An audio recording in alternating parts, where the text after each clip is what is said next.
अरे भाग्यवान, मेरे जूते कहाँ रखे हैं? मुझे बाहर जाने में देर हो रही है। तभी मालती कमरे में आती है।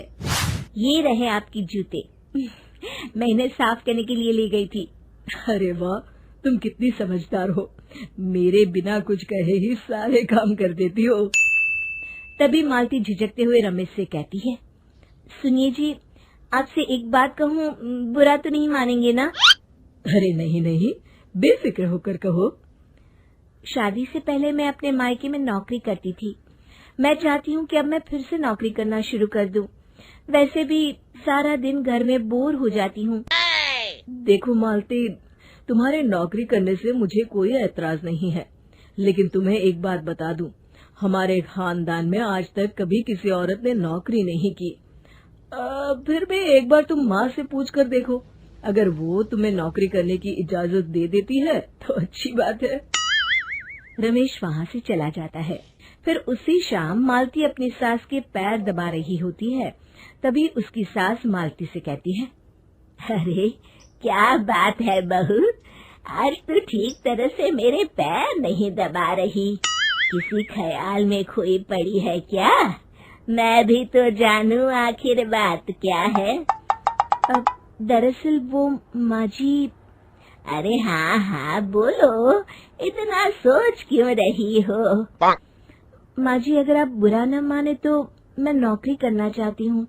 घर के काम करने के बाद मेरे पास काफी वक्त बच जाता है। मालती की ये बात सुनकर उसकी सास गुस्से में कहती है, अरे बहू, तेरी तबीयत तो ठीक है ना? आज ये कैसी बहकी बातें कर रही है? भला हमारे खानदान में आज तक कभी किसी औरत ने नौकरी की है जो तू नौकरी करने की बात कर रही है, हैं? अरे बहू, तू क्या रिश्तेदारी में हमारी नाक कटाना चाहती है? जितना जल्दी हो सके अपने दिमाग से नौकरी का भूत उतार दे, और अब जा, जल्दी से रसोई में जा, खाना बनाने का वक्त हो रहा है। मालती मन मार कर खाना पकाने के लिए रसोई घर में चली जाती है। अगले दिन, नमस्ते माँ जी, कैसी हैं आप? अरे आओ आओ दिवाकर बेटा, बैठो, मैं तुम्हारे लिए चाय मंगाती हूँ। बहू, जरा एक कप चाय तो लेती आना। फिर दिवाकर एक फाइल खोलकर मालती की सास के सामने रख देता है। ये देखिए माँ जी, ये है पिछले महीने का हिसाब और ये रहे मुनाफे के रुपए। एक बार हिसाब देख लीजिए और इन कागजों पर अपने दस्तखत कर दीजिए। अरे दिवाकर बेटा, मैंने भला आज तक कभी तेरा हिसाब देखा है जो अब देखूंगी? ला बता, कहाँ दस्तखत करूं?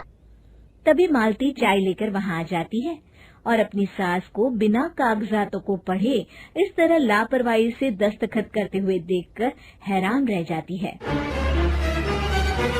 अच्छा माँ जी, अब मैं चलता हूँ, फैक्ट्री में बहुत काम है। फिर दिवाकर वहाँ से चला जाता है। कुछ दिनों बाद मालती बाजार में कुछ सामान खरीद रही होती है। तभी एक बूढ़ा आदमी उसे आवाज देता है, अरे मालती बेटी, कैसी हो? मुझे पहचाना? मैं तुम्हारी कंपनी में मुनीम का काम करता हूँ। हाँ चाचा जी, मैं आपको बिल्कुल पहचानती हूँ।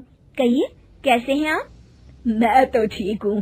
कंपनी में कुछ भी ठीक नहीं चल रहा, यहाँ तक कि हमें ठीक वक्त पर तनख्वाह भी नहीं मिलती। ये आप क्या कह रहे हैं?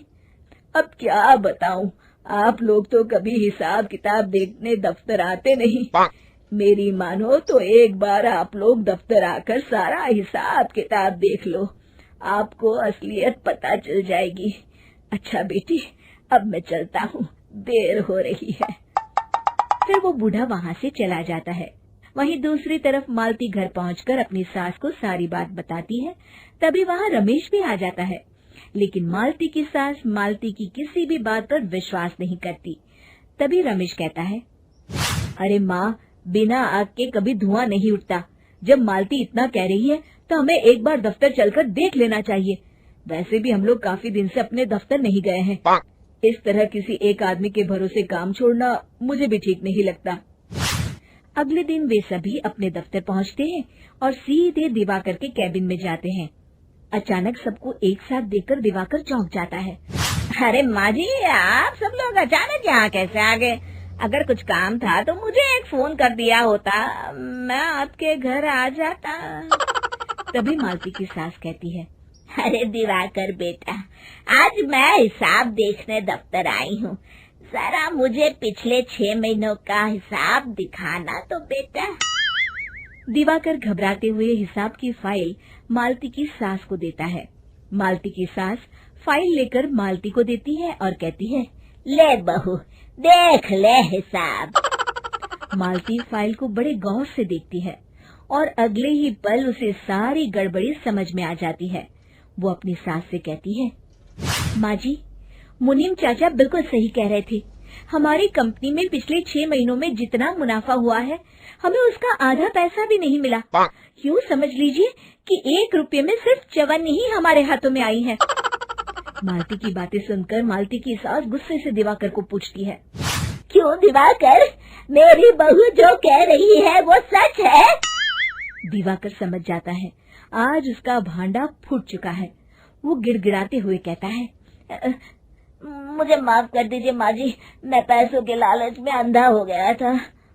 अरे वाह दिवाकर, तू तो एक नंबर का चोर निकला। इतने दिनों से मैं तुझ पर आंख बंद करके भरोसा करती रही और तू मुझे ही चुना लगाता रहा।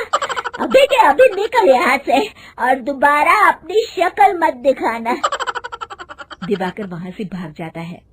मालती की सास मालती को शाबाशी देते हुए कहती है, बहू, आज मैं समझ गई कि पढ़ाई लिखाई हमारी जिंदगी में कितनी जरूरी है। मैं बहुत किस्मत वाली हूँ जो मुझे तुझ जैसी बहू मिली है। शिक्षा, पढ़ाई लिखाई का इस्तेमाल सही जगह करके हम दुनिया में बहुत कुछ बदल सकते हैं। पीले दांत वाली बहू। रंजना कभी ब्रश नहीं करती थी। उसे कितनी बार उसके माँ बाप ने डांटा, लेकिन उसका कोई असर उस पर होता ही नहीं था, जिस कारण से उसके दांत पीले पीले हो जाते हैं। शादी के बाद। अरे बहू, वैसे तो तुझ में कोई कमी नहीं है, पर तेरे दांत इतने पीले कैसे हैं बेटा? कैसे मतलब? कोई सर्जरी थोड़ी ना कराइए। वो तो क्या नाम, मैं ब्रश नहीं करती थी तो पीले हो गए।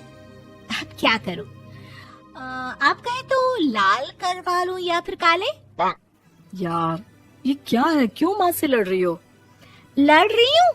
अरे मैं लड़ रही हूँ या ये बोल रही है कि दांत पीले हैं, पीले। अरे तपस्या थोड़ी ना की है इन्हें पीले करने के लिए। बकायदा ब्रश नहीं किया है 20 साल तक, तब जाकर। छी, कैसी बात कर रही हो? ये उस वक्त तो पीले नहीं थे जब हम लोग तुम्हें देखने आए थे। अरे तब साफ करवा लिया होगा डेंटिस्ट के पास जाकर। अब देखो कैसे पीले पीले लग रहे हैं। रंजना सास की तरफ गुस्से से देखती है। फिर शुरू हो गई पीले पीले पीले। अरे पीले तो तब भी थे जब मेरे हाथ का रसगुल्ला उड़ा उड़ा कर खा रही थी और बोल रही थी, लड़की नहीं गुणों का खजाना दे रहे भाई साहब आप। खैर, अब वो लोग करते भी तो क्या करते, पीले दांत वाली बहू पल्ले पड़ी थी तो झेलना तो था ही। एक दिन कीर्तन में रंजना गाना गा रही थी। अरे कमला बहन, माँ का द्वार है, यहाँ तो सब शुद्ध होकर आते हैं, फिर अपनी बहू को ब्रश भी नहीं करवाती तुम। दूर से पीले पीले दांत भक्ति में बाधा उत्पन्न कर रहे हैं। अरे कोई 2 साल की बच्ची थोड़ी ना लेकर आई हूँ मैं बहू बनाकर। अच्छी खासी लड़की है, अरे कैसे करवाऊं ब्रश? ये तो उसे खुद करना चाहिए ना। अब माँ बाप तो इसके जैसे तैसे निपटा दिए, ये नहीं सोचा कि सास कैसे संभालेगी।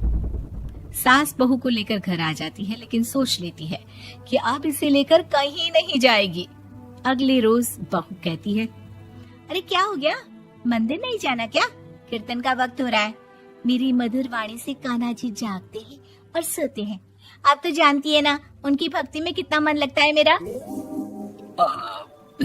वो क्या है ना, तबीयत ठीक नहीं लग रही है मेरी, आराम करूंगी मैं।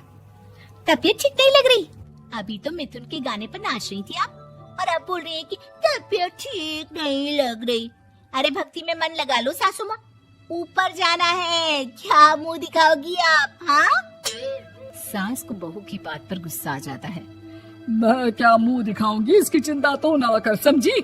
अपने मुंह की चिंता कर, जो ये पीले पीले दांत लेकर हर जगह पहुंच जाती है। पता है लोग कितना मजाक बनाते हैं। ना जी ना, मैं नहीं जाना कहीं तेरे साथ। तो ये बात है। कोई ना, मत जाओ, मैं अपने कमरे में ही बैठकर भक्ति कर लूंगी। ऊपर वाला दांत थोड़ी ना देखता है, मन देखता है, भावना देखता है। और अरे बस बस, तू सब कुछ दिखा, बस ये सफेद चमकदार दांत ना दिखाना किसी को, है? जा यहाँ से। बहू को सास की बात का कोई फर्क नहीं पड़ता, वो तो जैसी थी वैसी ही रह जाती है। सुबह नहाकर किचन में खाना बनाना, फिर खाना खाना, कीर्तन भजन करना और सो जाना। एक दिन, माँ जी मैं सहेली के घर जा रही हूँ, शाम को लेट आऊंगी। हाँ हाँ, तो जाना, मैंने कौन सा तेरी आरती करनी है घर पर बैठकर। रंजना सहेली के घर जाती है, जहाँ वो पार्टी में जाने की तैयारी कर रही होती है। अरे शिखा, कहाँ जाने की तैयारी कर रही है? मैं गलत वक्त पर आ गई क्या? अरे नहीं यार, उल्टा सही वक्त पर आ गया। मैंने ये साड़ी और ज्वेलरी निकाली है यार, शाम को इनके ऑफिस की एक पार्टी में जाना है। बताना कैसा लग रहा है ये सब? नहीं यार, इस ड्रेस के साथ तो वो वाली ज्वेलरी अच्छी लगेगी। हाँ हाँ, सही बोल रही है, मैंने ध्यान ही नहीं दिया। वैसे तो हमेशा से मस्त फैशन सेंस रखती है। तो बड़ा जाती होगी ना पति के साथ पार्टी में। रंजना कुछ नहीं बोलती, बस सोचती है कि यार काश ये बात सही हो जाती। पर मैं क्यों नहीं जाती पार्टी में? क्या इन लोगों की कोई पार्टी होती नहीं होगी? रंजना घर आती है और रात में पति से सवाल करती है, एक बात बताइए, आप मुझे किसी पार्टी में क्यों नहीं ले जाते? क्या आपकी यहाँ ऑफिस में पार्टी नहीं होती? पति बेचारा क्या कहता कि दांत पीले हैं तुम्हारे इसलिए। अरे कोई पार्टी होती नहीं हम लोगों के ऑफिस में, तो कहाँ से लेकर जाऊं? और मार्केट, मॉल, कहीं वीकेंड घूमना, कहीं तो। अरे यार, सारे हफ्ते में एक छुट्टी मिलती है, तो सोचता हूँ कि आराम ही कर लूं। क्यों? रंजना मन मार के रह जाती है। पहले कभी सास के साथ मंदिर जाया करती थी, लेकिन वो भी सास ने ले जाना बंद कर दिया। घर बैठी बैठी रंजना बोर हो जाती है। तभी उसे आइडिया आता है और वो मायके जाने का सोचती है। सासू माँ, 2 दिनों के लिए मम्मी के घर जा रही हूँ। अच्छा अच्छा, ठीक है, आराम से जा। और हाँ, माँ से कुछ अच्छी आदत सीख कर आना कि कैसे शरीर के हर भाग की तरह दांतों की सफाई भी जरूरी होती है, समझी? शुरू हो गई ना आप? वो लोग आपकी तरह नहीं है कि छोटी छोटी बात का बतंगड़ बना दे। उन लोगों के लिए मैं मायने रखती हूँ, ना कि मेरे पीले पीले दांत। रंजना माँ को बिना बताए उन लोगों को सरप्राइज देती है, लेकिन जैसे ही वो दरवाजे पर पहुँचती है, अंदर देखती है कि घर वाले कहीं जा रहे होते हैं। अब माँ, काश रंजना दीदी के दांतों वाली प्रॉब्लम नहीं होती, तो वो भी हम लोगों के साथ चलती ना बुआ जी की बेटी की शादी में। हाँ बेटा, लेकिन अब उसे कौन समझाए कि उसको उसके पीले दांत नहीं दिखते, लेकिन उसके आसपास के लोगों को कितना एम्बैरेसिंग फील कराते हैं।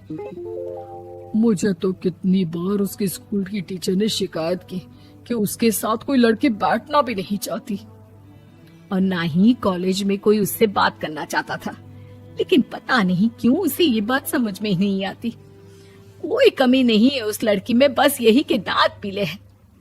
वो तो भला हो जीजा जी और उनकी माँ का, जो दीदी को जैसी है वैसे ही रखा हुआ है। रंजना को अपने घर वालों की बात सुनकर बहुत दुख होता है। वो सोचती है कि वो क्या करे, लेकिन फिर वो सीधा डेंटिस्ट के पास जाती है, अपने दांत चमकाती है और कसम खाती है कि वो रोज ब्रश करेगी। अरे क्या हो गया, तुम तो 2 दिनों के लिए गई थी ना। पर कोई ना, अच्छा है, चलो आ गई तो। रंजना सास के सामने आकर खड़ी हो जाती है और पूरी स्माइल करती है, उसके चमकदार दांतों को दिखाती हुई। चले मंदिर। माँ, मुझे माफ कर दीजिए, मैंने आप लोगों को बहुत एम्बैरेसिंग फील करवाया। मैं आज से रोज ब्रश करूंगी।